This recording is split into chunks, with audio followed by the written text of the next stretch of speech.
So I love this trifecta. I'm living for you ladies in this film. Catherine, Winona, what was it like going back to this set after such a long time? It was wild, scary, and emotional when we got there. I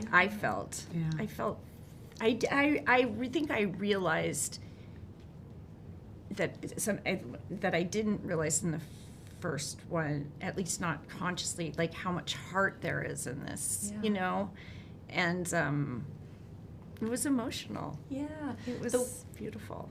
Yeah, the way so many people see themselves in Lydia is really a beautiful thing, right? Yeah. It's so true. And now Astrid. And now Astrid. So I was just talking to Michael, and he said that Jenna was born to play Winona's daughter. Wait, are we learning something? Yeah, I don't know where this. Well, I guess it's coming from Michael. I was gonna say I don't know where this narrative is coming from, but I'm very lucky to play Winona's daughter. I mean, I never would have thought, and I never thought that this would be a possibility, and I'm so unbelievably happy and excited by it. Yeah. How did you guys bond on set as mother and daughter? Did you see a lot in each other that you see in yourselves? It was Yes. everything. I don't even know. I honestly don't even know how it happened. It's just we caught a moment on set and it just started flowing. I know. And then we were like talking and they were moving us. Kept getting interrupted. Yeah, but we were like still in it, and it just it was like it was very beautiful. I've never bonded with someone. I've never had that on a set. Yeah. Really? Yeah. Her like we have the same like reverence for film. Yeah. And it's rare that you meet like every reference, like no matter how. Musically too, as well. We just there's a lot of times when you're like thinking of, well, now that I'm older and like I'm the oldest person on Stranger Things. Oh, stop it. No, I truly am. And so I'll think of like, oh, this reminds me of that movie, but I'm not even bother to say it because they're not going to know it. You know. Yeah. And then like a brief encounter. Like I was thinking, God, this is kind of like brief encounter, but no. But and then Jenna's like brief encounter. Like it was just like this, like a kinship, psychic, an immediate kinship. Yeah. Catherine, I have to talk to you about the Deo scene because it just like shaped my childhood. Like I loved that scene in the original. The way the whole thing. It's so good. It's so well put together, isn't it? So I had well no put idea together. while we were doing it. I knew it was fun and silly, but Yeah. wow, to see the final result was. Yeah. What do you remember about the choreography in the original and really nailing it? Was it a lot of takes? I know it's been a while. Yeah. Well, we had a choreographer, like with this musical number we have in this movie, had a choreographer, but in both cases, a very collaborative choreographer who welcomed the stupidest ideas that we had, like putting our bums up at the table, that kind of silly thing.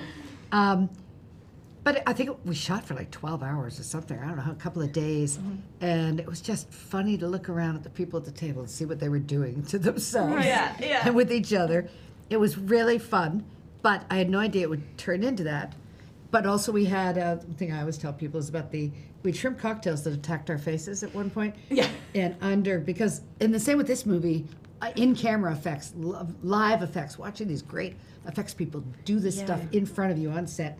And we had a guy under each place setting wearing a shrimp glove coming out through a hole in the shrimp cocktail. Yeah. And you have to react to that like And it's a real Nothing was done. anticipate. It was not done in post. There's a guy under each of our 12 people at the table. Yeah. A guy waiting under there, and he'd get the cue, and you knew it was coming, but it would happen like a hair of a second before or after. Yeah. And you're like waiting, we're waiting, it's coming, and then the guy would get the cue, and he'd go like this and grab your face. Oh my gosh. So great. It's so good. It's so good. And Winona, the bangs, the iconic bangs. Oh my gosh. Did you actually, was that a wig in the original? No, that's my hair. You cut your bangs. Yeah, I did. They gelled them, but I did find a picture recently of me and my brother at like a year before Beetlejuice, and I had that hair. I had like bangs, blue black. Did you? You were manifesting the role. Yeah, You didn't even know it. You inspired the role. Yeah. And then, of course, the red dress. Yep. What went into styling that and picking that?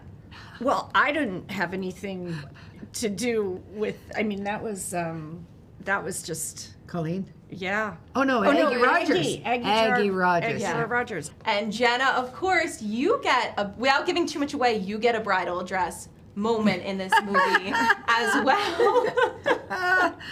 What was it like embracing that moment in this movie?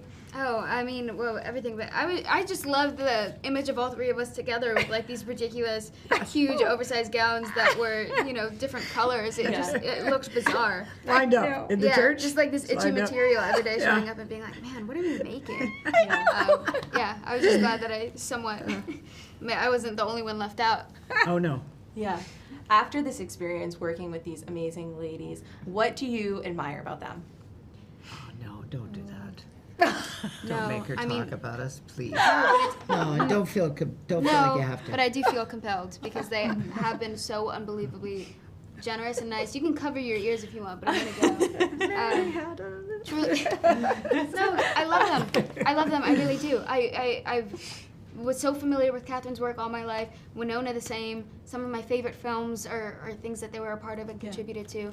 They're legends. They're giants, and to be able to work with them is an honor. But then, even just these hours, these like press days that people find miserable sometimes, I'm like still excited. Yeah, I'm having fun, and like I'm excited to spend more time with these people because they've just been unbelievably kind and generous and beautiful towards me, and I am incredibly appreciative of who they are, and I've learned so much.